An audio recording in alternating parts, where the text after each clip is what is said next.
Metode SQFFQ menanyakan kekerapan atau frekuensi makan berdasarkan daftar yang terbatas beserta jumlahnya. Berikut merupakan contoh praktek dari wawancara SQFFQ.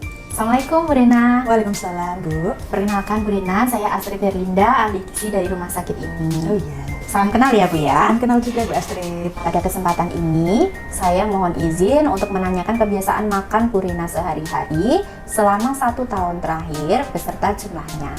Kemudian nanti saya akan menyebutkan satu persatu bahan makanan tersebut dan Bu Rena cukup menjawab seberapa sering Bu Rena makan makanan tersebut. Misalnya, berapa kali dalam 1 hari, seminggu, sebulan, setahun, atau bahkan tidak pernah sama sekali. Tujuannya adalah untuk mengetahui kebiasaan makan Bu Rena sehari-hari beserta nilai gizinya.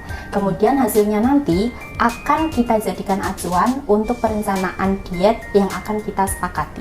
Mengingat wawancara ini sangat penting, jadi mohon nanti Bu Rena menjawab dengan sebenar-benarnya sesuai dengan kebiasaan makan Ibu sehari-hari. Karena nanti jika terdapat kesalahan dalam menjawab, akan berpengaruh terhadap perencanaan diet yang akan kita sepakati nanti. Sampai sini bisa dipahami ya Bu ya? Oke, baik Bu. Oke, baik. Kita lanjutkan ya Bu ya. Tapi mohon maaf sebelumnya, saya mohon izin sambil mencatat ya Bu ya. Baik. Berikut merupakan contoh praktek wawancara SQFFQ makanan pokok. Bu Rena, kita akan mulai dari makanan pokok terlebih dahulu. Ya, baik. Apakah Bu Rena makan nasi setiap hari? Oh iya, saya makan nasi setiap hari Bu. Sehari berapa kali Bu? Sehari 2 kali Bu, pagi dan siang. Kalau malam saya nggak makan nasi soalnya. Sekali makan seberapa banyak dan cara masaknya bagaimana Bu? Sekali makan paling nggak 2 centong rice cooker itu Bu. Cara masaknya itu saya pakai rice cooker. 2 centong rice cooker, oke. Apakah Bu Rena makan mie setiap hari? Tidak setiap hari Bu. Seminggu berapa kali Bu? Seminggu paling 2 kali. Kemudian sekali makan berapa banyak dan cara masaknya bagaimana? Ya sekali makan 1 bungkus itu Bu. Cara masaknya paling sering direbus. Untuk singkong, apakah setiap hari makan Bu? Tidak setiap hari Bu. Seminggu berapa kali Bu? Jarang sih Bu, tidak seminggu sekali. Kalau sebulan berapa kali? Sebulan paling hanya sekali. Seberapa banyak sekali makan Bu? Paling 2 potong sedang Bu. Sebesar ini? Ya kurang lebih segitu 2 potong sedang. Baik, cara masaknya bagaimana Bu? Digoreng Bu. Berikut merupakan contoh praktek SQFFQ makanan sumber protein hewani. Kemudian kita lanjutkan ke makanan sumber protein yang berasal dari hewan. Oh iya. Apakah Bu Rena makan daging ayam setiap hari? Tidak setiap hari Bu. Seminggu berapa kali? Seminggu paling 2-3 kali sih Bu. Nah, yang lebih sering yang 2 kali atau yang 3 kali? Paling sering 3 kali Bu. Oke, baik. Kemudian sekali makan berapa potong?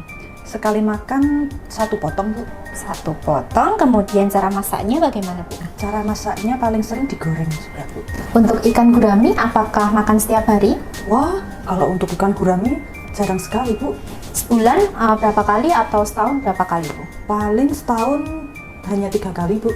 Baik, setahun 3 kali. Seberapa banyak dan cara masaknya bagaimana? Sekali makan 1 ekor besar itu Bu, paling saya cuma makan seperempatnya. Terus paling sering dibakar Bu. Kalau untuk udang Bu, Ibu suka makan udang? Udang tidak pernah makan Bu, soalnya saya alergi. Oh, Jadi tidak pernah makan. oh baik-baik, tidak pernah ya karena alergi. Teknik wawancara ini dilanjutkan sampai penggalian informasi kebiasaan makan klien terkait bahan makanan sumber protein nabati, sayuran, buah-buahan, dan snack terpenuhi. Baik Bu Rena, ini wawancaranya sudah selesai. Selanjutnya akan saya bacakan hasil dari wawancara yang sudah kita lakukan. Kemudian mohon koreksinya dari Bu Rena ya. Ya, baik. Setelah itu, menghitung nilai zat gizi dari makanan yang biasa dikonsumsi dengan cara mengkonversi kebiasaan makan ke jumlah hari, lalu dikalikan dengan jumlah makanan yang dikonsumsi. Kemudian dicatat di form SQFFQ. Sebagai contoh adalah singkong. Pada form tertulis singkong dikonsumsi 1 kali sebulan, maka 1 dibagi 30 sama dengan 0,03. Kemudian dikali jumlah yang dikonsumsi yaitu 2 potong sedang. Untuk 1 potong sedang singkong beratnya 120 gram, Maka 2 dikali 120 gram sama dengan 240 gram. Hasil akhirnya 0,03 dikali 240 gram sama dengan 8 gram.